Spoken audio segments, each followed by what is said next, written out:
Let's bring in Dan Hoffman, if we can, retired CIA station chief and a Fox Business contributor. Thank you, Dan, for coming in this afternoon.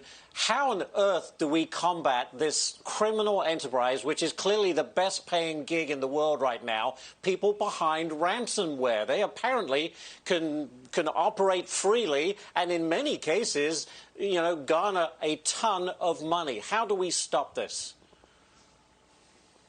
Right, so there's two ways to do it. The first, as was noted, is to harden our defenses. And with ransomware, you do that with training. Because what happens with ransomware is that an unsuspecting employee will click on an email where there's an attachment and unknowingly allow someone to penetrate the network, a malicious actor, whether it's Russia, China, or a non-state hacking group. And so training is really important for ransomware. There was someone on the inside in these cases, whether it was Colonial Pipeline or this latest case with JBS, who simply made a mistake. The second thing we need to be doing is targeting those entities which represent a threat to us. And Vladimir Putin is allowing these hacking groups, these criminal hacking groups, to homestead on his territory. That's kind of like allowing Al-Qaeda, as the Taliban did, to plot and plan against us. So we need to do what we did in 2018 when Cyber Command reportedly launched an attack on the Internet Research Agency in anticipation and before the midterms that year. That's the way to get at them, by showing that we have the capability to interrupt their and disrupt their ability to target us. So the intelligence community needs to get in the fight. So you're actually advocating retaliation. In other words, you mess with us, we can more than mess with you, and perhaps target something that will really send a strong message.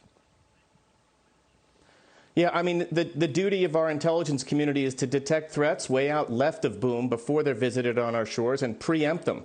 So if we determine that one of these bad actors like DarkSide is a threat to us, then we want to make it clear that we could end them and end their ability to target us. And I think we need to be doing that. And if we don't do it, we don't demonstrate that we have the will and the capacity to defend ourselves, then we have no deterrence against these attacks. And that's really what we need. And there is value in the summit. President Biden needs to make all that clear to Vladimir Putin. Right. With regard to this kind of activity and other kind of cyber attacks, is Russia worse than China? Are they about equal? Who's the biggest offender? I mean, they're all pretty big offenders. China conducts massive espionage, on an industrial scale, stealing billions of dollars worth of our intellectual property. They do it with human sources. They do it in cyberspace. Russia does the same thing. The Russians have a very sophisticated cyber capability, and they've got a lot of guys who are very good at cyber technology who can't get jobs in the government and go off and do criminal enterprises, and the Russians allow them to act with utter impunity, and that's just something that we need to deal with. And again, I think it's an opportunity for President Biden to take this one on, make it clear to Vladimir Putin where our red lines are, and make it clear that Russia will pay a price. Obviously it's all about money, but it also has a huge impact as well. It's not just, give us the money and you can have your business back. I'm surprised. I mean, obviously the prize attack would be on something like the electrical grid or something that would have a major impact across the country. Is that a very real threat?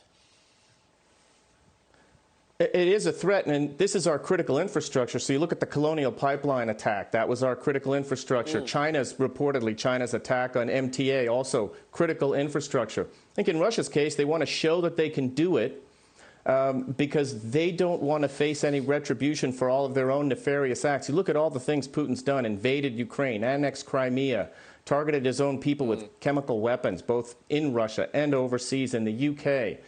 Invaded Georgia, interfered with our elections in 2016. The list goes on, and we sanction Russia, and that's not going to change their behavior, but it does impact their economy, which is the size of Italy's. And they can't ill afford more hits on their economy, especially with the downturn as a result of COVID.